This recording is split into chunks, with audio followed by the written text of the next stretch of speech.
నమస్కారం city news కి స్వాగతం. ఈనాటి వార్తా విశేషాలు.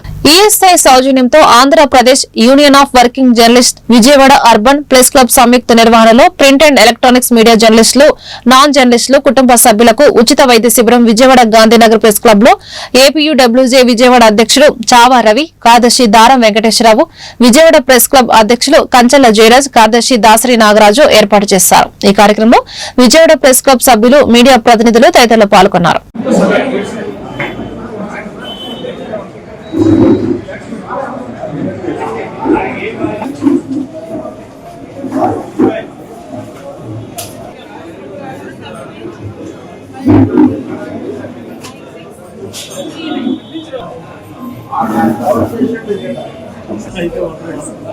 డబ్బే ఉండేదమ్మా.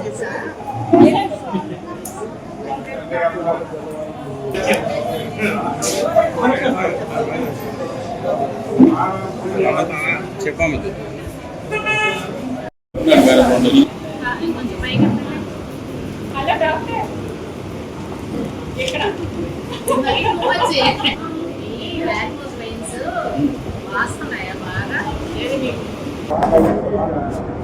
నూతన పారిశ్రామిక విధానం ప్రారంభం, విధి విధానాలపై నోవెటెల్ హోటల్లో మంత్రులు టీజీ భరత్, కొండపల్లి శ్రీనివాసరావు పారిశ్రామికవేత్తలతో చర్చ. ఈ సందర్భంగా మంత్రి టీజీ భరత్, కొండపల్లి శ్రీనివాసరావు మాట్లాడుతూ గత ప్రభుత్వం పాలసీలు ఇచ్చింది కానీ గైడ్స్ లైన్స్ ఇవ్వలేదు, అవి కూడా మేమే ఇస్తున్నామని, పాలసీలు ఎలా వినియోగించుకోవాలో అనేదే గైడ్ లైన్స్ ద్వారానే తెలుస్తుందన్నారు. ఎర్లీ బర్త్ ఇన్సెంటివ్ మరి రాష్ట్రంలోనే ప్రప్రథమని, ఉద్యోగాలు ఎన్ని ఇస్తారో అనే దానిపైన ఇండస్ట్రియల్ ఇన్సెంటివ్ ఉంటుందన్నారు. ఏపీ పారిశ్రామిక అభివృద్ధికి ఈ పాలసీలు గైడ్ లైన్స్ ఉపయోగపడతాయని, ఈ పాలసీలు గైడ్ లైన్స్ ద్వారానే పరిశ్రమలు ఏర్పడతాయని మే 15 నుంచి ఎస్క్రో అకౌంట్ విధానం ఆవిష్కరిస్తున్నామని తెలిపారు.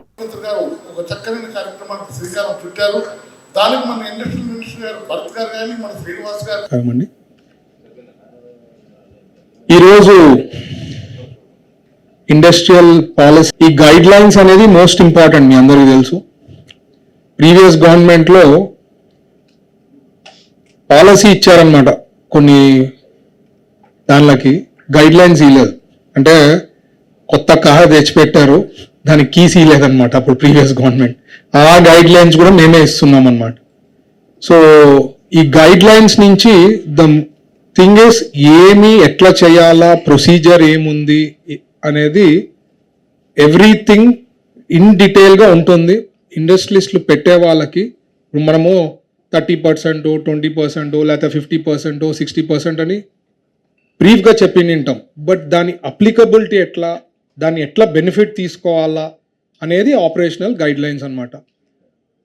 మా యువరాజ్ గారు and team work very hard from last few months అండి. ఇది అంత ఈజీ కాదు, ఆషామాషి కాదు. గైడ్ లైన్స్ అనేది మోస్ట్ క్రిటికల్ అనమాట. ఒకసారి పాలసీ వచ్చిన తర్వాత దాన్ని ఇంప్లిమెంట్ చేసే దాంట్లో guide lines is the most critical. But ఎప్పుడైతే పాలసీ రిలీజ్ అయిన వెంటనే మనకు జియో వచ్చింది, applicability will be there from that time. And దీంట్లో స్పెషాలిటీ ఏమంటే అర్లీ బర్డ్ ఎక్కడా లేదు. అర్లీ బర్డ్ ఇన్సెంటివ్ అనేది మన రాష్ట్రంలోనే ఫస్ట్ టైం వచ్చింది. ఈ అర్లీ బర్డ్లో ఫస్ట్ 200 పాలసీ గైడ్ లైన్స్ అనేవి ఈరోజు రిలీజ్ చేయడం జరిగింది. ముఖ్యంగా industry policy and park policy, food processing policy, and also portal for private parks and portal for early bird offer incentives. So ఇవన్నీ కూడా ఈరోజు లాంచ్ చేయడానికి ముఖ్య కారణం ఏంటంటే, అంటే as event we wanted to do is, ఎందుకంటే honourable chief minister is very particular on industrial growth to the state of Andhra Pradesh. ఫస్ట్గా మనం చూసుకుంటే he has given a clear instruction to the minister and all the officers. How do we empower the state, how do we accelerate the growth of the state అనే దాని మీద he has ఎక్స్క్లూజివ్గా multiple meetings conduct చేసి he has spent lot of time and he clearly instructed us to go to the industrialist, conduct meetings, gather information on a sector base, address all the issues in the new policy. కొత్త policy తయారు చేసినప్పుడే industry పార్ట్నర్స్తో కూర్చోమన్నారు, industry partners ఇండస్ట్రియలిస్ట్తో కూర్చోమన్నారు. వాళ్ళు తీసుకొని పూర్తిగా information తీసుకొని next futuristic policy ఎలా ఉండాలి, ఏ రకంగా చేస్తే ఈ రాష్ట్ర అభివృద్ధి పురోగతి యాక్సిలరేట్ అవుతూ 15% కన్నా ఎక్కువగా గ్రోత్ రేట్ వచ్చేలాగా ప్లాన్ చేయడానికి ఆయన ఒక భారత మాజీ ఉప ప్రధాని డాక్టర్ బాబు జగజ్జీవన్ 117వ జయంతి వేడుకలను గుడివాడలో ఘనంగా నిర్వహించారు. ఈ కార్యక్రమంలో ఏపీ ఎంఆర్పీఎస్ రాష్ట్ర అధ్యక్షుడు దండు వీరయ్య మాదిగ విచ్చేసి కార్మిక నగర్ వద్ద నూతనంగా ఏర్పాటు చేసిన బాబు జగజ్జీవన్ విగ్రహాన్ని ఆవిష్కరించారు. బాబు జగజ్జీవన్రావుకు భారతరత్న అవార్డు ప్రకటించారని, 40 సంవత్సరాలు సుదీర్ఘ రాజకీయాలలో ఉండి ప్రజాసేవ చేశారని, కాంగ్రెస్ ప్రభుత్వం భారతరత్న అవార్డును రాకుండా అడ్డుకుందని, ఇప్పుడు అధికారంలో ఉన్న బీజేపీ చంద్రబాబు జగజ్జీవన్ రాయ్కి భారతరత్న ప్రకటించాలని, లేకుంటే మాదిగ ఉపకులాలతో కలిసి రాష్ట్ర వ్యాప్తంగా ఆందోళన చేస్తామన్నారు.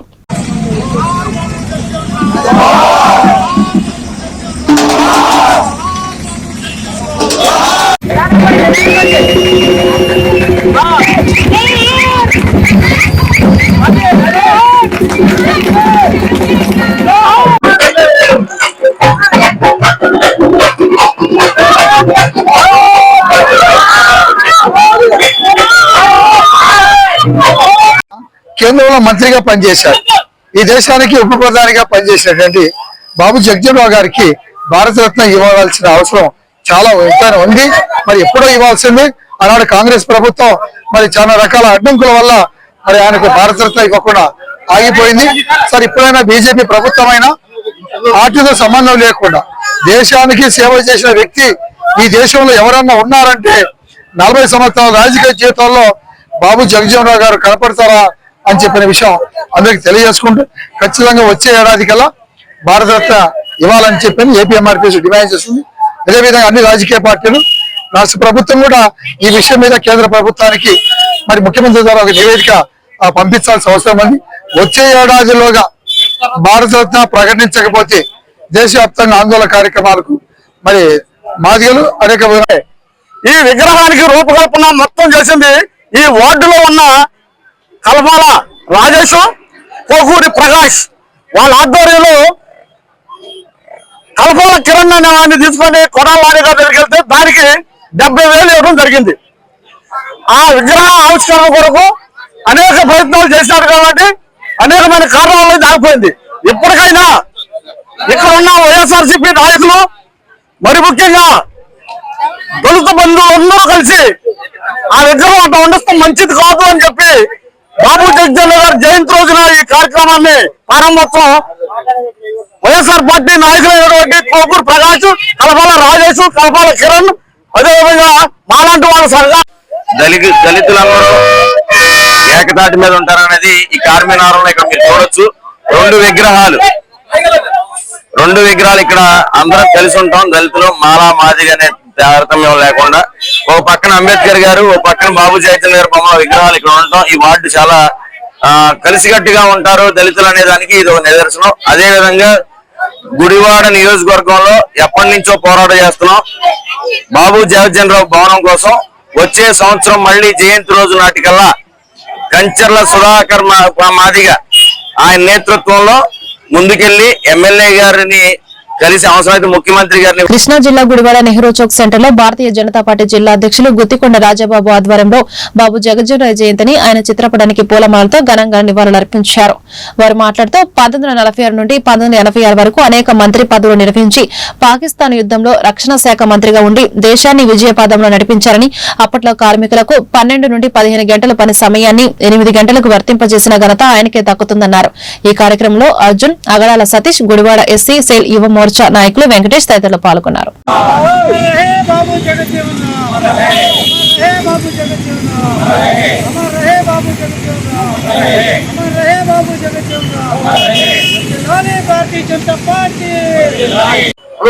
నుంచి 86 వరకు కూడా అనేక పర్యాయాలు ఆయన మంత్రి గారు భారతదేశ ఉప ప్రధాని కూడా చేశారు. ఆయన ఏదైతే 1971లో ఇండియా పాకిస్తాన్ వార్ జరిగిందో ఆ వార్లో ఆయన కృష్ణగా ఉండి దేశాన్ని విజయపథాన్ని నడిపించి దేశానికి ఎవరి సమస్య కాకుండా దేశ సరిహద్దుల్లో పాకిస్తాన్ ని 2 ముక్కలుగా చేసిన ఘనత కూడా ఉంది. అదేవిధంగా ఆయన కార్మిక మంత్రిగా పనిచేసినప్పుడు కార్మికులకు అప్పుడు కాకుండా 12 గంటలు 15 గంటల పని విధానం ఏదైతే ఉందో దాన్ని తగ్గించి 8 గంటల పని విధానం ఘనత కూడా వారికే దొరుకుతుంది. అదే దళిత ఈ దేశానికి స్వతంత్రం రావడానికి ముఖ్య భూమిక పోషించిన వ్యక్తుల్లో బాబు జగజ్జీవన్ రావు గారు ఒకరు. మరి అనాదిగా దళిత వర్గాలకి, బడుగు బలహీన వర్గాలకి జరుగుతున్న అన్యాయాన్ని 40 సంవత్సరాల పాటు పార్లమెంట్ లో ప్రస్తావించి ఈ పేద ప్రజల పక్షాన నిలబడిన వ్యక్తి ఎవరైనా ఉన్నారంటే బాబు జగజ్జీవన్ రావు గారు, డాక్టర్ బిఆర్ అంబేద్కర్ గారు అని చెప్పి ఈ సందర్భంగా తెలియజేస్తున్నాం. అట్లాగే ఆనాటి కాంగ్రెస్ యొక్క కుసంస్కృతికి బలై ఉప ప్రధానిగా ఉన్నారు.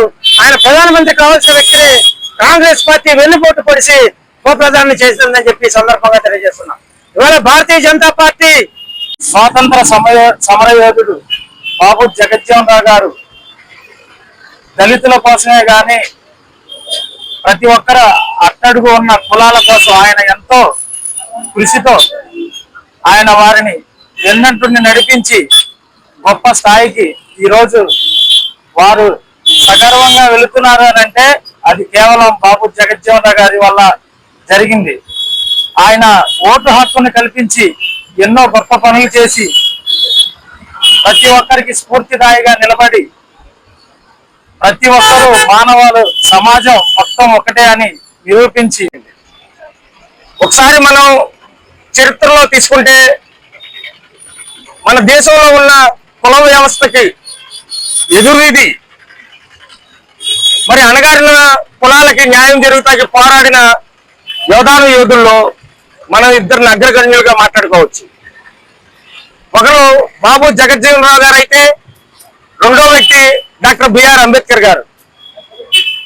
మరి ఇప్పుడు పరిస్థితులు కొంత కుల వ్యవస్థకి వ్యతిరేకంగా ఉన్నప్పటికీ కూడా మరి ఆనాడున్న కుల వ్యవస్థల్లో కూడా మరి ఈ వ్యక్తులు ఎలా ఇంత అభివృద్ధి సాధించారు, ఎలా ఇంత దేశ నాయకులు అయ్యారు అనేది తలుచుకుంటుంటే మచిలీపట్నంలోని లేడీ ఆంథిల్ గవర్నమెంట్ గర్ల్స్ హై స్కూల్లో జరుగుతున్న ఎస్ఎస్సి స్పాట్ వాల్యుయేషన్ కేంద్రంలో కృష్ణా జిల్లా విద్యాశాఖ ఆధ్వర్యంలో కృష్ణా జిల్లా విద్యాశాఖ అధికారి PVJ Ramarao, deputy camp officers Shrimati I Padmarani, Shekhar Singh assistant commissioner for government examination David Raju Babu Jagjivan Rao Jayanti వేడుకలను నిర్వహించారు. విద్యాశాఖ అధికారి మాట్లాడుతూ ప్రతి ఒక్కరూ బాబు జగజ్జీవన్ రావు జీవిత చరిత్రలో జరిగిన సంఘటనలను తెలుసుకుని అలాంటి మహానీయుల దర్శనికతను తొనికిపుచ్చుకొని సమాజ అభివృద్ధిలో తోడ్పడే విధంగా ఉపాధ్యాయులు విద్యార్థులను తయారు చేయాలని తెలియజేశారు. ఈ కార్యక్రమంలో స్పాట్ వాల్యుయేషన్ కేంద్రంలోని 1300 ఉపాధ్యాయులు, అసిస్టెంట్ క్యాంప్ ఆఫీసర్స్ పాల్గొన్నారు. ఈ కార్యక్రమానికి సమన్వయకర్తగా of course district coordinator M Srinivasarao పాల్గొన్నారు. ప్రజలందరికీ కూడా భాగస్వాములు చేసి ఆ ఫ్రూట్ఫుల్ రిజల్ట్ అట్టడుగు స్థాయికి అందాలి. ఎస్పెషల్లీ మరి ఈ దళిత విప్లవము, ఈ అణగారిన తక్కువగా ఉన్న ఈ వర్గానికి మహోన్నత సేవలు అందించిన ఒక గొప్ప వ్యక్తి దార్శనికుడు. సో ఆ విధంగా మరి బాబు జగజ్జీవన్ రావుని మనము ఈరోజు అత్యంత ఘనంగా నిర్వహించుకుంటున్నాం. అట్లాగే ఆయన మనం ఒక రోల్ మోడల్ గా తీసుకొని ఆయన జీవితాన్ని, ఆయన భారతదేశానికి అందించిన సేవలని ఒక స్ఫూర్తిగా తీసుకొని మనము కూడా మన విధుల్లో ఒక అంకిత భావంతో అలాంటి మానవులు మనం ఎందుకు గుర్తు చేసుకుంటాము అని అంటే డాక్టర్ బాబాసాహెబ్ అంబేద్కర్ గారు కానీ, బాబు జగజ్జీవన్ రావు గారిని అనేక కష్టాలు అనుభవించి 1908 ఏప్రిల్ 5వ తేదీన మరి బీహార్ రాష్ట్రంలో చాంద్ గ్రామంలో జన్మించారు. అతి చిన్నతనంలోనే వారు చదువుకుంటూనే అప్పుడున్న సామాజిక పరిస్థితులకి ప్రశ్నించి ఆలోచించి ఒక పోరాటం. కృష్ణా జిల్లా గుడివాడలోని విశ్వభారతి హమ్మింగ్ బర్డ్స్ పాఠశాలలో గ్రాడ్యుయేషన్ వేడుకలు వైభవంగా జరిగాయి. ముఖ్య అతిథులుగా పాఠశాల చైర్మన్ పోటూరు శ్రీమన్ నారాయణ, డైరెక్టర్ మంజుల హాజరై చిన్నారులకు గ్రాడ్యుయేషన్ పట్టాలు, బహుమతులను అందజేశారు. ప్రిన్సిపల్ కె రాధా మీడియాతో మాట్లాడుతూ చిన్నారులకు ఆట పాఠాల ద్వారా ఒత్తిడి లేని విద్యను అందించడం వలన వారిలో సృజనాత్మక శక్తి పెంపొందుతుందని తెలియజేశారు. మరియు పిల్లల నృత్య ప్రదర్శనలు తల్లిదండ్రులను ఆనందభరితం చేశాయి.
nut. Potatoes are nice too. Areca nut. I heard this name for the first time. By the way, you tell me. I obey my teachers well. Thank you, everyone. Gudivada humming birds pre school campus నందు ఈ రోజు graduation ceremony pre school PP2 చిన్నారులకు అత్యంత ఉత్సాహంగా కన్నుల పండుగగా తల్లిదండ్రుల సమక్షంలో జరుగుతున్నది. ఈ 2 సంవత్సరాల ప్రీ స్కూల్ విద్యలో చిన్నారులు ఆటపాటలతో వివిధ రకాలైన కృత్యాలతోటి యాక్టివిటీస్ ద్వారా మాంటిసోరీ విధానంలో చిన్నారులందరూ జీవితంలో ఒక డిసిప్లిన్ అనేక జీవిత విధానాన్ని నేర్చుకోవడానికి అనుకూలంగా జీవితంలో వాళ్ళు ముందుకు సాగటానికి అవసరమైన వివిధ రకాల అలవాట్లను నేర్పడమే ప్రీ స్కూల్ చిన్నారుల ఈ ప్రీ స్కూల్ హమ్మింగ్ బర్డ్స్ యొక్క ముఖ్య ఉద్దేశం.